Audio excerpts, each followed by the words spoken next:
Hey there, everyone. Happy Monday. This is KXAN Live News Notes. I'm Amanda Dugan. I'm going to break down the big stories of the day in less than 5 minutes. Let's get you caught up. 2 weeks left until Austin ISD resumes school. Education Austin, so that's the labor union representing AISD employees, released its list of demands last night. So the top request is to move the start of the year back to September 8th for all AISD schools, meaning not even virtual learning until after Labor Day. Then the union wants 9 weeks or more of online learning, so no students will be back in person in class until mid-November. Other requests include weekly coronavirus updates, a COVID-19 task force, and the right for teachers to opt out of in-person teaching.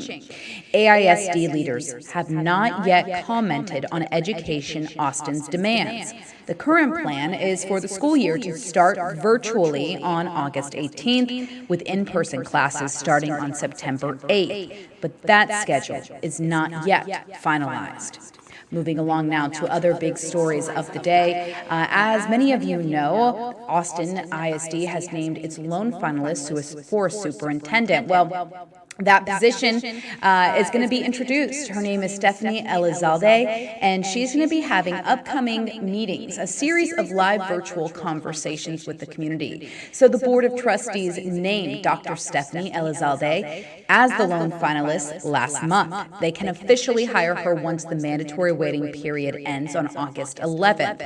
The district says this week's conversations will allow her to share information about herself and her vision. The first live conversation will take place tomorrow between Elizalde and the Board of Trustees President Geronimo Rodriguez. The next two will be virtual meet and greets focused on academics, leadership, culture, and equity. They'll stream each of the chats on AISD TV and Facebook. Now, Austin's Public Safety Commission will receive a briefing of an increase in domestic violence reports during the pandemic. So recent data, it shows from Stop Abuse for Everyone or Safe Alliance, it shows that domestic violence calls increased in recent months. It says the Safe line, it saw nearly 25% increase between March through June in comparison to last year. The hotline connects those experiencing any type of violence or abuse to someone who can help, provide resources, and an escape plan. The increase implies that more people are experiencing domestic violence and abuse during the pandemic as people spend more time at home. We do have more information about this over at KXAN.com. Sadly, today it marks 1 year since a gunman opened fire on a Walmart in El Paso, injuring many and killing 23 people. So the city held an all-day drive-through memorial on Sunday. 23 lifelike sculptures representing each of the victims were set out and on display at that memorial. The florist who created these special sculptures, she says each one is covered in moss and dried flowers, which represent eternal growth, life, and death.